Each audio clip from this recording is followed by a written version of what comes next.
Emily Bronte remains one of the most enigmatic figures in 19th-century English literature. Though her life was brief and outwardly sheltered, she wrote a single novel of such explosive emotional power, philosophical depth, and raw elemental force. Unlike her sisters, Charlotte and Anne, whose works engage more directly with social realism and moral critique, Emily plunged into the metaphysical depths of the human soul. She spent most of her life at Haworth, on the edge of the vast, bleak Yorkshire moors, a landscape that became the vital breath and backbone of her work. This isolation fostered an intense inner world, nourished by a rich imaginative life shared with her siblings. Her genius lies in channeling the wildness of her environment into a mythic exploration of identity and revenge. She died of tuberculosis at just 30, leaving behind a legacy defined by unparalleled intensity. Emily Bronte was born on July 30, 1818, in the small village of Thornton, Yorkshire, England. She was the fifth of 6 children born to Patrick Bronte, an Irish Anglican clergyman, and Maria Branwell Bronte. In 1820, the family moved to the isolated town of Haworth, where Patrick served as the perpetual curate. This remote setting played a significant role in shaping Emily's imagination and literary vision. Tragedy struck the Bronte family early. Emily's mother died of cancer in 1821, leaving the children in the care of their strict but loving aunt, Elizabeth Branwell. In 1824, Emily and 3 of her sisters, Maria, Elizabeth, and Charlotte, were sent to the clergy daughters' school at Cowan Bridge. The harsh conditions there contributed to the early deaths of Maria and Elizabeth in 1825. These losses profoundly affected Emily and her surviving siblings, Charlotte, and their brother Branwell. Unlike her sisters, Emily struggled to adjust to life outside Haworth. In 1842, she briefly attended the pension at Heger in Brussels with Charlotte to study French, but soon returned home, preferring solitude and nature to social interaction. Emily Bronte was known for her reclusive nature and strong-willed personality. She preferred the company of animals to people. She took long walks across the moors, finding inspiration in the wild landscape. Her love of nature is evident in her writing, particularly in the vivid descriptions of the moors in Wuthering Heights. Emily was deeply devoted to her home and family. One striking story involves Emily's interactions with her brother, Branwell Bronte. Despite Branwell's addiction and failed ambitions, Emily remained fiercely loyal to him. She often tried to shield him from their father's disapproval. Some scholars believe that Branwell's troubled personality inspired aspects of Heathcliff's character in Wuthering Heights. Emily and her sisters tried to help the family's finances by writing. They published poetry that sold poorly before their novels. However, Emily was a gifted poet. Her poetry, often inspired by the Yorkshire moors, nature, and deep introspection, showcases her unique style and emotional depth.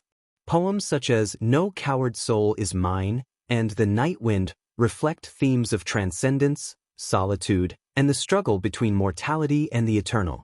Although her poetry received little recognition during her lifetime, it is now regarded as among the finest of the 19th century. To support themselves through writing, they then turned to novel writing. This sparked a creative rivalry. During this period, Emily completed Wuthering Heights, which was accepted for publication. The book was published under the pseudonym Ellis Bell. Like her sisters, she adopted a male pen name to navigate the male-dominated literary world. Many early readers assumed a man had written Wuthering Heights, and when Emily's true identity was revealed, critics questioned whether a woman could have penned such a dark and intense novel. Wuthering Heights has generated extensive debate, not just about the author's gender.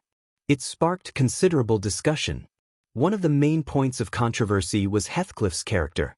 Unlike traditional romantic heroes, Heathcliff is driven by vengeance and an all-consuming passion that defies social norms. His brutal actions, including his treatment of Isabella Linton and Hareton Earnshaw, led some critics to denounce the novel as immoral. However, others praised its raw emotional power and originality. The novel's unconventional, challenging structure, featuring multiple narrators and a non-linear timeline, was dismissed by some early reviewers as chaotic and poorly constructed. However, modern scholars recognize this intricate storytelling as a testament to Emily's innovative literary genius. It's a contribution to the novel. The novel's depiction of obsessive love, cruelty, and moral ambiguity, together with its complex structure, shocked Victorian readers accustomed to more conventional narratives of virtue and propriety. Despite these controversies, Wuthering Heights has cemented its place as a literary classic. This masterpiece shows that Emily is more than a Gothic novelist, a romantic visionary who dared to frame the human condition not within society's walls but against the boundless, unforgiving, and liberating expanse of the moors. Emily Bronte died of tuberculosis on December 19, 1848, at age 30. Her untimely death, just a year after the publication of her only novel, Wuthering Heights, deprived the world of a brilliant literary mind. She was buried in the family vault at St. Michael and All Angels Church in Haworth. Emily Bronte's life was marked by solitude, devotion to family, and an unparalleled literary vision. Her only novel, Wuthering Heights, remains one of the most influential and enduring works in English literature, and her poetry reflects a deep and introspective soul. Though she lived a short and reclusive life, her legacy continues to inspire generations of readers and writers. The controversies and debates surrounding her work only add to its mystique, ensuring that Emily Bronte's contribution to literature will never be forgotten. Her exploration of love, identity, and revenge continues to captivate readers and inspire adaptations across literature, film, and theater. Legacy and contribution. Emily Bronte is best known for her novel Wuthering Heights, 1847, a masterpiece of English literature. The book tells the tumultuous story of Heathcliff and Catherine Earnshaw, exploring themes of love, revenge, class struggle, and the supernatural. The dark, passionate, and complex characters set Wuthering Heights apart from the more conventional romantic novels of the time. The book initially received mixed reviews, with many Victorian critics finding its intense emotions and morally ambiguous characters unsettling. However, it has since been recognized as one of the greatest novels in English literature.